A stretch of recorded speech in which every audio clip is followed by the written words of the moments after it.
Again, my name is Kathy Lockhart. I'm the Assistant Director for Fisheries in the Turks and Caicos Islands.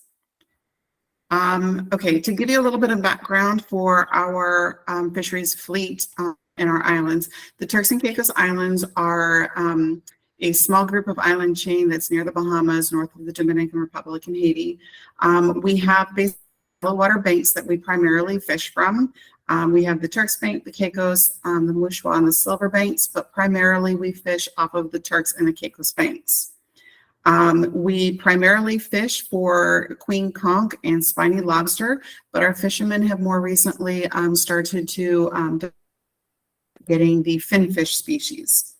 We do have currently, for our number of fishermen, it has changed over the years, and basically we did have an increase from 2011 to 2016 in the number of commercial fishermen. Then in 2016 till 2020, there was a decrease of about 27%, and then a slight increase again in the last 2 years of 15% for the number of number of local commercial fishermen. We figure that the increase occurred after 2020, obviously because of the pandemic, where more individuals were having difficulty finding employment, so they moved into that type of activity. The red lines that you'll notice on this in the left chart are the number of commercial fishermen, which in the Turks and Caicos, only local Turks Islanders can become commercial fishermen. The green bars are the foreign fishing assistants. Are individuals that a commercial fisherman can request assistance from a foreign person that comes into the country to assist them in their capture. On the right-hand graph, you'll notice that one, and that is the number of commercial fishing vessels. And you can see that one as well has kind of undulated up and down over the years, but has had an average of about 140 to 150 commercial vessels. Our commercial fishermen have had an average of 350 commercial fishermen over the years. Now, what I didn't show in any of these slides is our increase in the number of residential fishermen, and it has actually been fairly consistent with the number of commercial fishermen. So I remember hearing in a previous presentation where there was kind of a lack of information when it came to the recreational side of that is a problem that we have in the Turks and Caicos as well. We are able to monitor what comes in at our commercial fishing plants, but unfortunately, as residents here in the TCI, they often will take their catch home, and then that is an undocumented amount of fish or lobster or conch that is being captured. So that's something that we're always very, very aware of. So we also look at the status of those two main fisheries. And on the graph to the left, that is our spiny lobster, and it has on the left axis, which is the landings, and on the right axis is the exports. And we've highlighted in there two locations of major hurricanes, which was in 2008 with Ike and Hannah that hit the Turks and Caicos.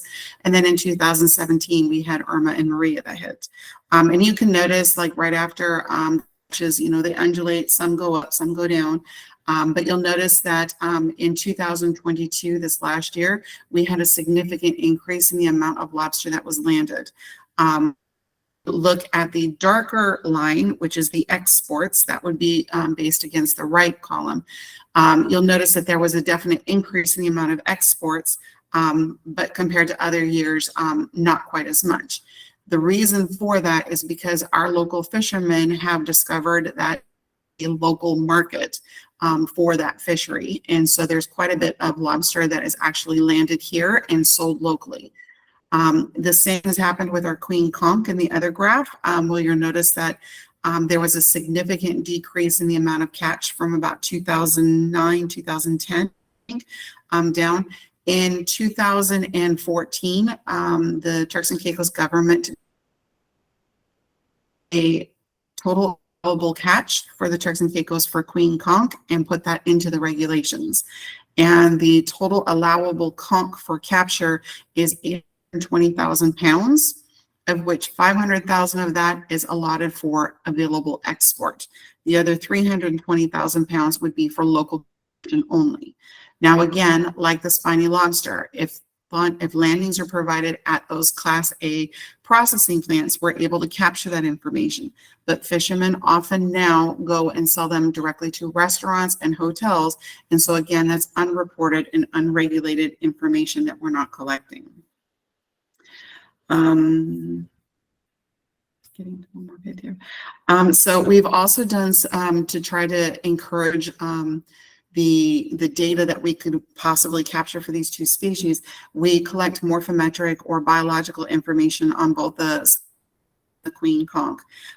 With this, the spiny lobster, when it's landed, we're able to determine the sizes, and the average size carapace length for the spiny lobster have ranged anywhere from 90 and higher as an average for carapace size.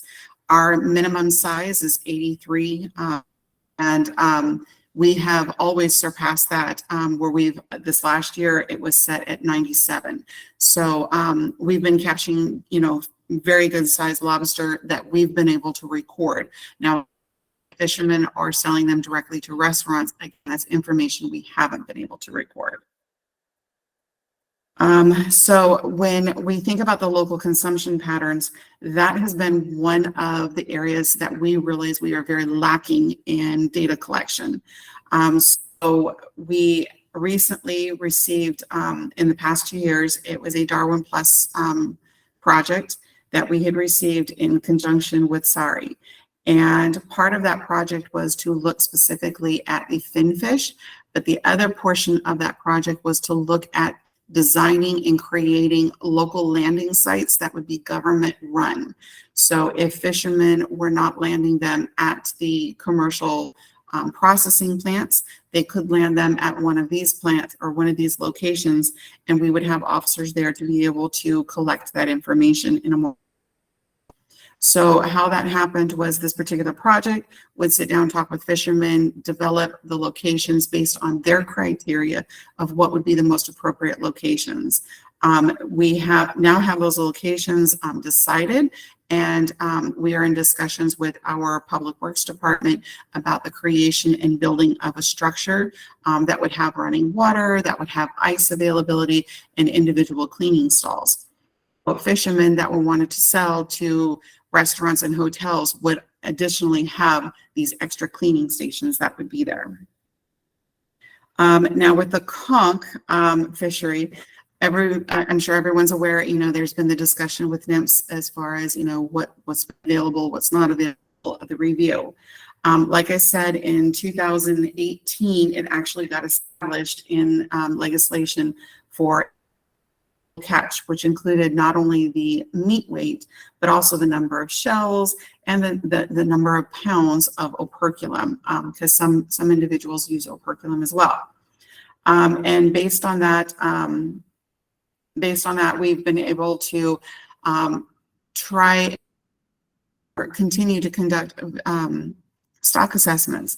Unfortunately, because of the drastic drop in the catch that we had, because that total allowable catch, we haven't had much undulation in the catches. And so because of that, paper model that we had recently used in, over the past few years was no longer fitting the data. So what we had decided was we needed to visual survey conducted to determine, if we could ground that particular model in a way and determine what was out on our, to make sure that we are taking. So in 2013, attempt to do an underwater visual survey. Unfortunately, because of the lack of staff and available funds, the project and the data that was collected was not usable.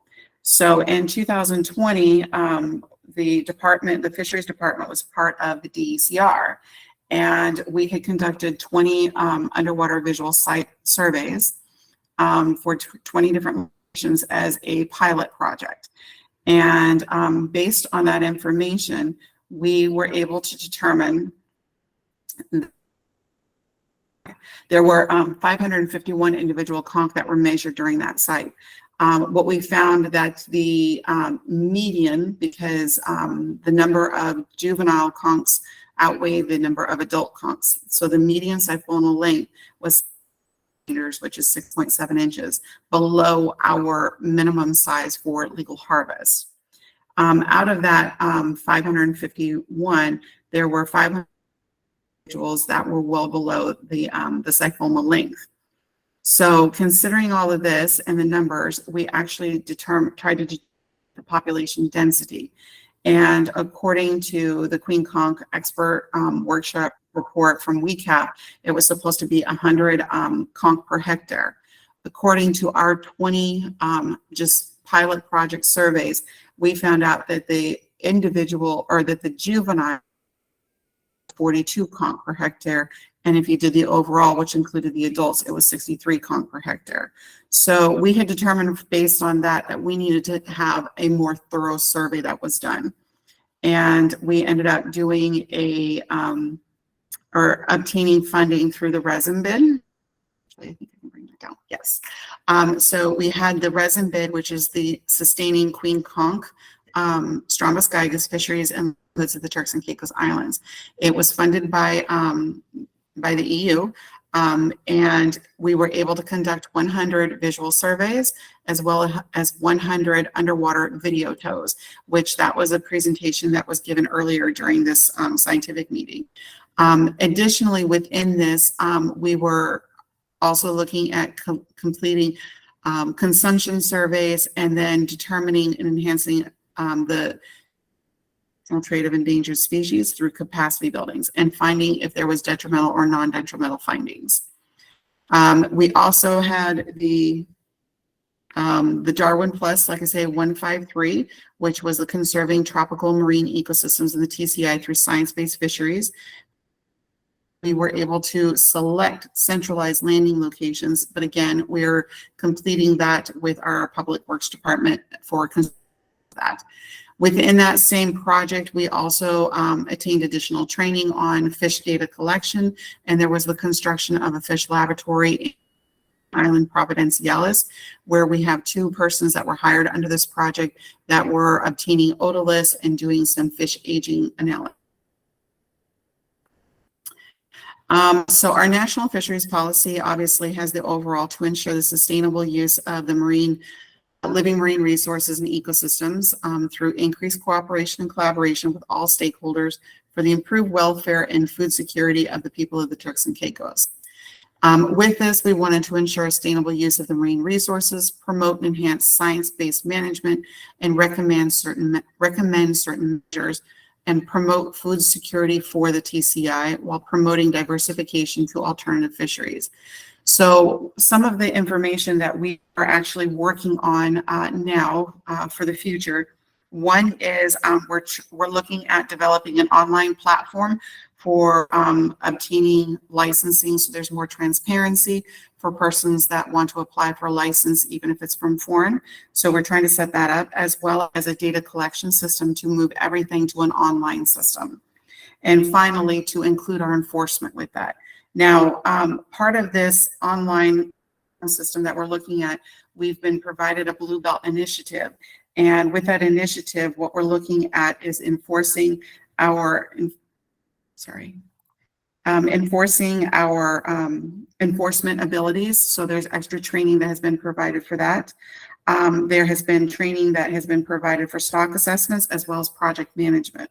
But the Blue Belt has actually looked at trying to assist us to fund developing such as the VMS as well as smart. So we're currently in active mode of securing the proper equipment and being able to train our staff in order to be able to do some of these VMS and smart trainings. So along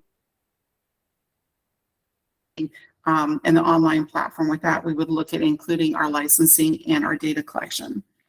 We also updating our legislation. That has been a long time that we've been working on that.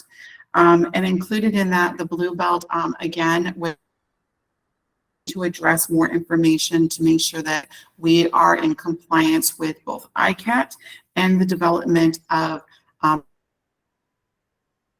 and legislation, because currently we do not have any active legislation for aquaculture, and then the departments of who would be responsible for that, whether it would be Department of Agriculture or the Department of Resource Management. So like I say, with our ordinance, what we currently have is under the AG's chambers, then a review of our processing, enforcement, which would include a ticketing system for our officers, reviewing of our definitions to make sure that it's more appropriate, and the addition for ICAT compliance. So these are things that are currently under review that we're looking to have change within the next years. We also have the fisheries limits ordinance that we were responsible for, as well as the coastal protection ordinance. And even though our unit, the fisheries unit, has been pulled out from underneath the Department of Environment and Coastal Resources, they are still drafting the wildlife and biodiversity, which would then take us into compliance with becoming a signatory to CITES. And I think that is pretty much as an update right now for the Turks and Caicos. Okay, Mr. Johnson? Okay, yeah, I got a question. So I'm going to recently join the Blue Belt program. So I just wanted to know what has been your guys' experience with joining the program and the financing works in your islands. Okay, with the finance, we what I understand, I haven't been privy to a lot of the finance part of it itself, but a lot of the finance actually comes through the Department of Environment and Coastal Resources. So not necessarily through our department, but we have been able to receive funds from them. What they have been actually very, very helpful with guidance and recommendations. So the VMS system itself, we were unsure of how to go about it, what would be the best system to use. And they've provided us some great information, some options that we've been able to do. And then that one, actually, from what I understand, I think I recently just got an email that they're waiting for the final funding to come through, and we'll have those items to install on some of our boats here, so we can actually start to use the VMS system. But they've been great, the legislation as well, where they have actually funded for our department to have a couple of extra fisheries officers for 2 years on a contract, as well as a legislative drafter for our ministries. So we're able to use that person when we're reviewing our legislation. Because in the TCI, often we're expected to come up with that and then send it to our AG's chambers. And it's quite difficult for some of us to actually know how to write that legislation. So so far, it's been a very good experience working with them.